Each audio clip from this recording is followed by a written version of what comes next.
Water is the source of life. So whether you're a Jew, Muslim, or Christian, whether you live over the green line or not, water is critical for survival. And water is the limiting factor in the development of any nation. My name is Michelle Baruch. My family and I, we made Aliyah in 2001, shortly after September 11th. We live in Givat Zev, a small town 10 minutes north of Jerusalem in the Benjamin region. Since 2008, I run a small business offering private tours of Israel.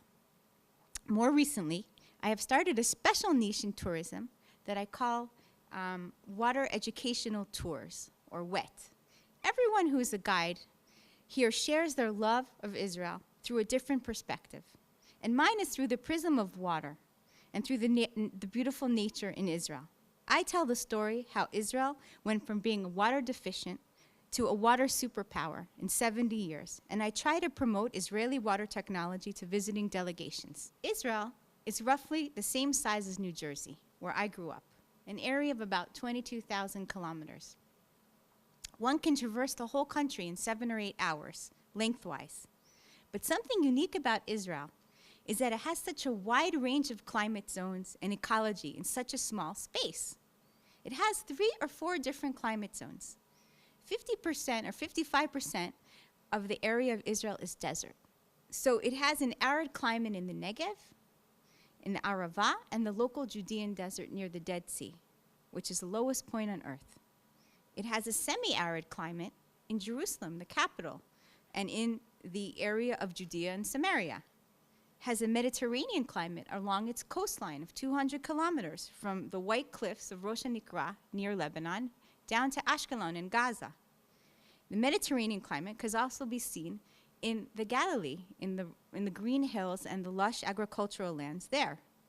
Finally, when you go up north to the Golan Heights near Syria, you might even find something close to an alpine climate near the snow-peaked mountains of Mount Hermon. Israel also has one of the fastest rates of population growth in the world. In 1948, it had a population of 800,000 people. Today, 70 years later, it has increased more than 10 times to 8.7 million people in 2017. Therefore, one of the first things Israel did as a new state was think, how is it going to provide water to this growing population? And the answer to that was the national water carrier, one of the biggest infrastructure projects Israel has ever undertaken in the 1950s and 60s. But where was Israel going to get the water for this national water carrier? Israel gets its water from 3 main sources. First, from the Jordan River. The Jordan has 3 tributaries, the Banyas, the Dan, and the Hatzbani. Originally, only the largest stream, the Dan, was under Israeli control. But since 1967, all 3 sources are mainly within the territorial control of Israel. These 3 sources flow into the Jordan River, and they flow down to the Sea of Galilee, which in terms of scale is more like a lake. So besides being the largest freshwater lake in Israel, it's also Israel's largest water reservoir. The national water carrier, started under Ben-Gurion and completed under Levi Eshkol in 1964, was the most complicated project Israel ever completed, and it was done within the first 20 years of its existence. The idea was to bring water from the Sea of Galilee down to the highly populated cities in the center of Israel, Haifa, Tel Aviv, Jerusalem, and the Negev desert. The national water carrier consists of hundreds of kilometers of giant pipes, open canals, tunnels, reservoirs, and large-scale pumping stations. Today, the national water carrier receives filtration and treatment at the advanced Eshkol water filtration plant completed by Mekorot in 2008 and is the 4th largest filtration plant in the world. Sadly, today, the Sea of Galilee is at its lowest level in over 100 years. More water has evaporated than entered the Sea of Galilee in 2017.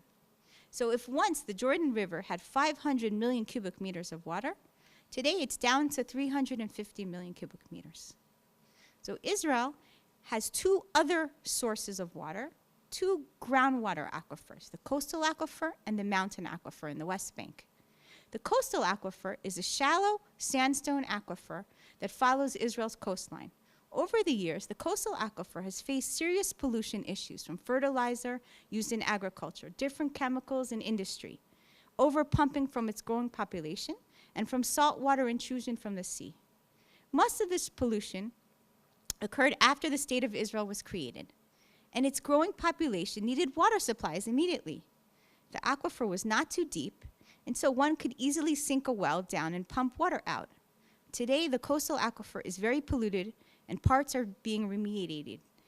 But something important to point out was that when Israel signed the Gaza-Jericho Agreement in 1994, shortly after, 3,000 wells were sunk recklessly by the Arab population, and irreparable damage was done to that section of the coastal aquifer in Gaza, lowering the water table and allowing seawater to enter inside. This rendered the aquifer poor quality, and basically the Palestinians shot themselves in the foot. So Gaza is now an environmental catastrophe in terms of its water. In addition, Shimon Tal, the former water commissioner of Israel, told me this story. He said when the first desalination plant was being built in Ashkelon in the early 2000s, it was designed so that it can produce some water for the Palestinian neighbors to the south in Gaza. The government of Israel even built a pipeline less than half a kilometer from the border with Gaza.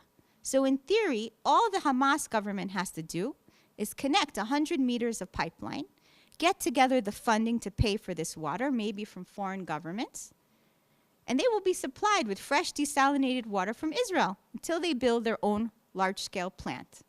Not a lot of people know this, and I think the story needs to be told, because until today, the Palestinians and Hamas have shown no interest in this option. The third main water resource is the mountain aquifer, and is one of the most important sources of water for Israelis and Palestinians in the West Bank. It once supplied 600 million cubic meters per year. Today, this is down to 300 million cubic meters. This aquifer is divided into 3 sections and has a very complex hydrology. It is mainly limestone, in some places 1 kilometer deep, so it's very expensive to sink and pump wells. The sewage of 2 million people who live over the mountain aquifer flows mostly untreated. According to Professor Chaim Gewurtzman of Hebrew University, more than 50 to 55% of the Palestinian sewage is untreated and flowing into the stream bed, which eventually percolates into the water table and affects both Israeli and Palestinian groundwater in the West Bank. It's more complicated because often the pollution from the sewage flowing in the northern part of the West Bank near Nablus and Jenin then will appear in the western part of the aquifer called Yarkon Taninim, which is near Petah Tikva, where it is less shallow. This is cross-boundary pollution and is a serious joint environmental issue that has to stop. The flowing sewage also causes nuisances like mosquitoes, flies, bad smells, and more. This affects several streams like Nahal Modi'in, Nahal Hebron, which flows to Beersheba, and Nahal Alexander, which flows to Netanya, as well as many others. Since the Oslo Agreement 25 years ago, there has been very little progress on the Palestinian side in the water and sewage arena, despite hundreds of millions of dollars donated by the US, Europeans, especially the Germans and Austrians and Japanese governments. Multinational organizations like USAID, World Bank, UN, and others have tried to assist in all these efforts. But the fact remains, there is neglected and bad infrastructure, and most of the water pipes in the West Bank and Gaza suffer from serious leaks, something on the order of 25% in the West Bank and 45% in Gaza, according to the Palestinian Central Bureau of Statistics. So I turn to the Palestinian people that they should urge their government to start planning today for their water supply problems and to plan for more sewage treatment plants, which is critical to stop polluting their only source of groundwater, the transboundary mountain aquifer. And this treated sewage could then be a good source of water for them in agriculture as well. In the 1980s and 1990s, Israel realized it had to do something to move beyond just the most efficient use of these natural water resources. It was becoming water stressed, and Israel needed to create water. So as many of you know, Israel is a world leader in high tech, and we are known as the startup nation.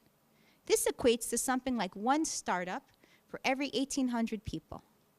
This includes areas like biotech, cyber tech, and something I'm very interested in, water tech. 3 examples of important water technology developed in Israel include drip irrigation, which revolutionizes how farmers grow their crops with limited water supplies by channeling water directly into the roots of plants and saving water resources. Second, sewage treatment. Israel is one of the world leaders in wastewater reclamation. Almost 87% of Israel's sewage is treated and reused for agricultural purposes, mainly in the northern Negev, where water is scarce. The next largest country in the world that recycles wastewater is Spain, at 27%. Third, and the most important technology, is desalination. Since 2005, Israel has built 5 large-scale seawater desalination plants along its coastline. And it's scheduled to build another 5 by the year 2040-2050. Of the world's 10 largest desalination plants, Israel has 4 of them, and even number 1, the largest one in the world, at Sorek. So Israel stands out as a shining example of what a small country, small arid country with limited water resources, facing tension from its neighbors, can do to overcome its water issues and provide adequate water supply to its growing population and for agriculture and industry. Israel is a beacon of water technology to the nations. Every 2 years, Israel hosts a large conference in Tel Aviv that is called the WATEC. 20 to 25,000 people come to learn about the latest water technology, most of which developed in Israel. I see Indians, Chinese, Africans, South Americans, Canadians, Europeans, and more come to the WATEC. I've been to the last 5 of them myself. As the world will be facing more and more serious water problems in the future and droughts due to climate change, more people will look to Israel to try to assist them with their own local and regional problems. Today, Israeli companies are active in every segment of the water sector, including drip and precision irrigation, water metering and monitoring, leak detection, water quality, water and wastewater treatment, desalination, water security, and more. I hope President Trump and the world will have the courage to finally recognize Jerusalem as the capital of a Jewish democratic state of Israel and the Jewish people, Am Yisrael Chai. We are truly a beacon of water technology to the nations. Thank you.